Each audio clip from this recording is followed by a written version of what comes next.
بايونير بيزنس بيمنتس. اهلا بيكم يا شباب. تخيل كده لو صحيت الصبح لقيت البنك بتاعك بيقولك ممنوع تستلم فلوسك من بره بلدك، او انك اشتغلت وتعبت مع عميل في امريكا او اوروبا وجيت تقبض تعبك لقيت الطرق كلها مسدودة. احساس صعب جدا مش كده؟ بس في سؤال اهم: ايه هو الحساب البنكي اللي تقدر تفتحه وانت قاعد ببيجامة بيتك في مصر او في اي دولة عربية، ويخليك تمتلك حسابات بنكية حقيقية في اقوى بنوك اوروبا، أمريكا، بريطانيا، ألمانيا، من غير ما تسافر ولا خطوة؟ السر ده هو اللي بيخلي الفريلانسر الكبار بيقبضوا بالدولار وهم حاطين رجل على رجل. خليك معايا لآخر الفيديو عشان أقولك ازاي تعمل ده وتتجنب أكبر غلطة ممكن تقفل لك حسابك في ثواني. بصوا يا جماعة، احنا في عصر اللا حدود. التطبيقات دلوقتي ما اقتصرتش على الشات والصور، هي دي بقت المحفظة والبنك والمكتب. زمان عشان تحول فلوس كنت محتاج مشوار ومصاريف وشغلة كبيرة. دلوقتي بلمسة صباع على شاشة موبايلك بتقدر تدير بيزنس كامل عابر للقارات. التطبيقات هي خلت العمل الحر الفريلانسر حقيقة، ومن غيرها كان زماننا لسه محبوسين في روتين قديم جدا. بايونير، وايه هي وظيفته؟ النهاردة هنتكلم عن العملاق الأخضر بايونير. ببساطة بايونير ده مش مجرد تطبيق، ده بنك إلكتروني عالمي مصمم خصيصا لأصحاب البيزنس والفريلانسر. وظيفته الأساسية بيدي لك حسابات بنكية محلية، جلوبال بيمنت سيرفيس في أمريكا والاتحاد الأوروبي وبريطانيا. يعني العميل يحول لك كأنك مواطن هناك بالظبط. بيسمح ليك تستلم أرباحك من المواقع العالمية زي أب وورك، فريفر، أمازون.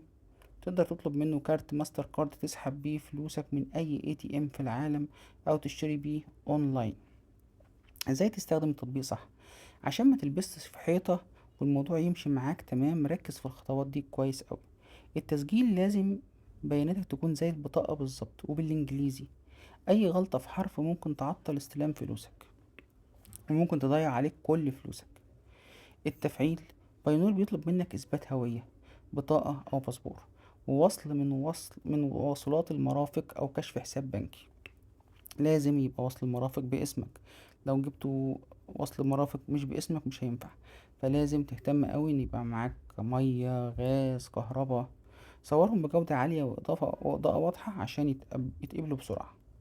ربط البنك المحلي: أفضل طريقة تستخدم بيها بايونير هي إنك تربطه بحسابك البنكي في بلدك، سواء بالدولار أو بالعملة المحلية، عشان تحول فلوسك بضغطة واحدة من الابليكيشن. المميزات: دخلنا على التعليقات وشوفنا الناس بتقول ايه، والملخص كان مميزات فيها الأمان، في نظام حماية عالي جدا في التطبيق ده. سهولة التعامل: واجهة الابليكيشن بسيطة جدا، تقدر تتابع رصيدك وتعمل تحويلات وانت في المواصلات. القبول العالمي: مفيش موقع فريلانسز تقريبا مش بيقبل بايونير. العيوب بقى: خدمة العملاء، ودي أكبر شكوى على البلاي ستور، إن الرد ساعات بيتأخر لو عندك مشكلة تقنية. المصاريف السنوية عالية أوي، بايونير بياخد 30 دولار سنويا رسوم حساب لو حسابك شغال، وناس كتير شايفة إن ده مبلغ كبير لو أرباحهم لسه بسيطة ولسه بادئين الشغل. طيب، تطبيقات بديلة لو بايونير ما ينفعش معاك: عندك بدائل زي ويز أو ترانسفير ويز، بيتميز مصاريف أقل وسعر صرف عملة أفضل.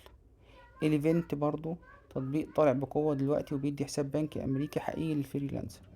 بيبال طبعا غني عن التعريف، بس مشكلته السحب في بعض الدول العربية بتخليه في المركز التاني بعد بايونير. الختام: وصلنا للسر اللي قلناه في الأول: ازاي تفتح حساب بنكي أمريكي من بيتك. الإجابة هي في ميزة جلوبال بيمنت سيرفيس جوه بايونير. بمجرد ما حسابك يتفعل، التطبيق بيديك اكونت نمبر، روتينج نمبر بنك أمريكي حقيقي تقدر تديه لأي شركة في أمريكا وتحول لك عليه وتستلم فلوسك في مصر عادي جدا. بس خلي بالك من الغلطة اللي بتقفل الحساب: إياك تستخدم حساب بايونير في معاملات شخصية أو تشتري بيه حاجات ممنوعة. بايونير للبيزنس فقط. لو عجبك الفيديو لايك وشير وسبسكرايب. للناس اللي عايزة تبدأ شغل أونلاين، وقولي في تعليقات بتقبض تعبك إزاي. سلام.